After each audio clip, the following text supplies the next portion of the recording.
Ofentse, thank you so much for your time. Let's first start with the significance of where you are, particularly when one looks at the context of 1992, 93, and what would have happened in our history and a day like today. Thank you very much, Bongi. Well, you know that, during the 90s here in the Vaal, especially in Sebokeng, there were some killings that were actually happening, especially during the times of negotiations of CODESA. We know that there was a time when Mandela actually approached former President de Klerk to say that, he needs to try and deal with the killings that are actually happening as to whether maybe they might have been linked to the IFP or not, but he actually approached him.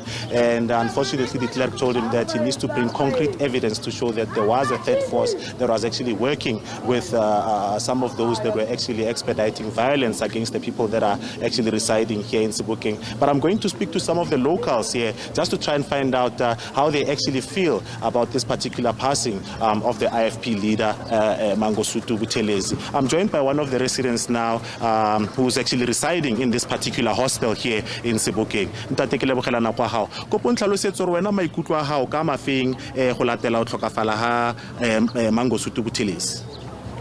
Ai monna yena o lahlile fase ena la Sebokeng. Ke yena bantsa ema mosebetsi wa go o entse mosebetsi wa gawe ka re mosebetsi wa gona e mengata ga se ke ya bala no wena o tlo mo hopola yang es modudi wa mo Sebokeng. A ke tla mo hopola ka mediro ya gawe a ntse ba e dira a thusa setšhaba sena sa Sebokeng bona. Molaetsa motlhomong wa go le lapeng la ba Buthelezi e ka ba o mofeng motlhomong wa go ba kgothatsa ka nako e ba leng mo yona. A ke re go motse re la le bona. Thank you. Well, as you can hear, that's one of the residents actually saying that, he feels heartbroken following the passing of Mangosuthu Buthelezi. It's quite a busy street. We're actually trying to get some more people to try and comment on this particular passing. We know that some of the people that we were speaking to when we actually got here were actually surprised that this particular incident has actually happened. Some were actually hearing for the first time from us that this particular incident happened. I'm going to try to just grab someone, just to hear how they actually feel. But it seems, come, I'll tell you what's the topic. My brother, we're trying to find out the passing ya Mangosuthu Buthelezi. Now we could uziva njani vele following his passing vele. Okay, vele ndaweni. Dibhlungu kakhulu ngosula ka tata uMangosuthu Buthelezi.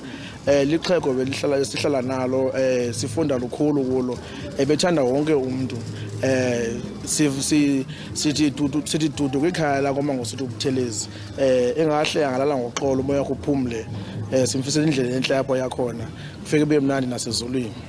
Thank you so much. Well, as you can hear, those are some of the sentiments that are actually coming in, saying that, they are actually heartbroken following the passing of Mangosuthu Buthelezi. Some are saying that, they were actually quite hopeful that after he was discharged about last week from hospital, that, he would actually recover and would be back in the political circles before the blink of an eye. But unfortunately, his passing actually came as a shock to most people actually in South Africa early this morning. And we are in Sebokeng, as you rightfully mentioned in the intro. There is a significance as to why we are here, as there has been some violence here, some of which has allegedly been attributed to the IFP.